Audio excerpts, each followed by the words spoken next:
Thank you Eufymake for sponsoring this video. Sometimes I wonder if there's more to the LEGO sets we get. The purchasing moment can be exciting and sometimes very eventful, I can tell you that much from my own experiences with the Death Star, but after those hurdles comes the unboxing experience and I guess for most of us, the joy of putting it together, hopefully not speedrunning it like I do most of the time, discovering the Easter eggs, hidden details and cool functions. Getting to the last piece is usually a bittersweet moment because the fun is over, but then again, you finally get to proudly display your latest build however you see fit. Is that the end of a LEGO set though? Is that all that it can offer you, or can you get more out of it? And the answer is yes, in many different ways. Taking a set apart and rebuilding it is a very solid option to get more out of your set, something I did extensively with my small collection as a kid, and something I sometimes consider doing nowadays for very specific LEGO sets just so I can relive how amazing the building experience has been, even if the set is 6,000 pieces big like the masterpiece that is the LEGO Lord of the Rings Rivendell set. For people who like to venture into custom building or expanding their sets, buying multiple copies of modular buildings can yield a significantly more impressive result by mirroring the sets or adding extra floors. Not too happy how a single copy of the Friends Botanical Garden set looked, I used 2 copies to mirror it and expand it further. The original set looked deceivingly good looking on the box, but as you turn it around, the open side wasn't all that amazing, hence the need for a customization project that made for a significantly better look overall, if I may add. Some sets originally have bases for display, like one of my favorites from a few years ago, the LEGO Super Mario Bowser, and if in most cases I'll usually favor the lack of a display base for a better valued product for consumers, some people like their sets so much that they'll build custom add-ons to elevate their builds even further, and my YouTube friend Ashiroku makes a very good case for that. I mean, that Kraken diorama with the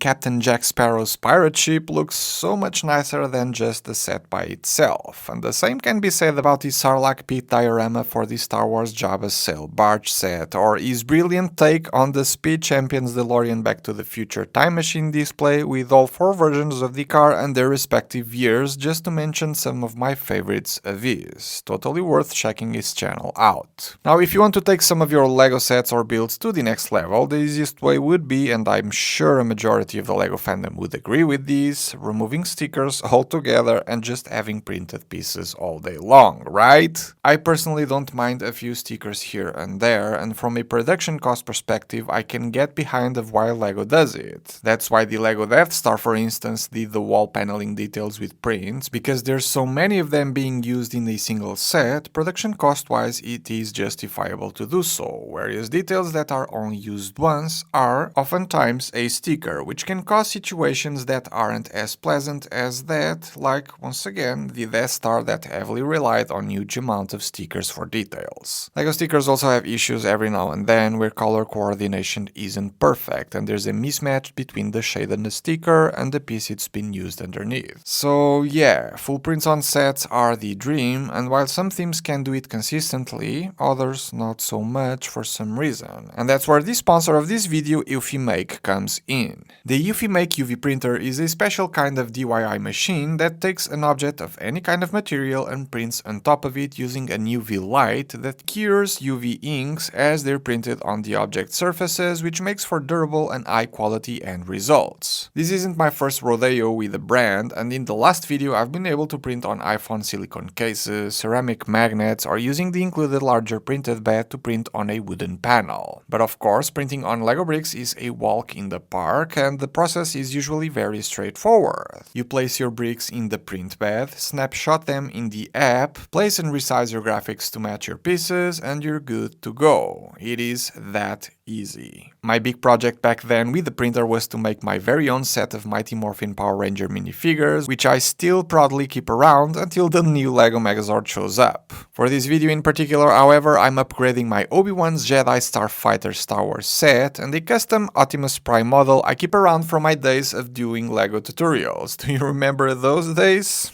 Yeah.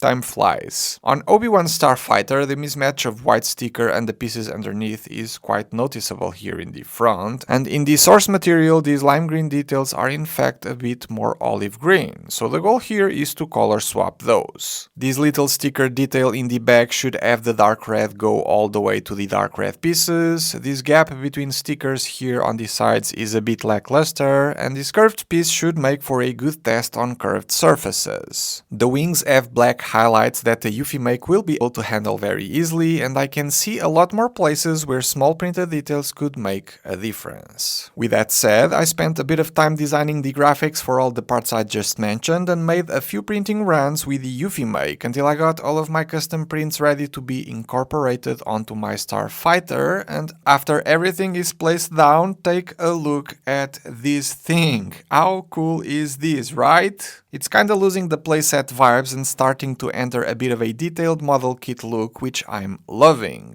The purist in me is twitching a bit, but this definitely feels like an upgrade and that I'm getting more out of my LEGO set. A far easier project was modding my custom Optimus Prime with a few logos and details here and there that the Eufy Make handled quite easily, elevating the looks of my build further. This is an incredible machine with a lot of potential for customization opportunities on a variety of materials, including our beloved LEGO bricks, and I'm only scratching the surface here. It is also worth mentioning that prior to the Eufy Make E1, if you wanted to print on LEGO bricks, you'd need industrial grade UV printers like the ones on the minifigure factories of LEGO stores that cost tens of thousands of dollars, whereas the Eufy Make E1 lowers that barrier significantly at a price of $2,500 per machine, making it more achievable to regular hobbyists. If you want to know more about the Eufy Make E1, be sure to check the link below. Thank you Eufy Make for sponsoring this video, and I'll see you all on the next one.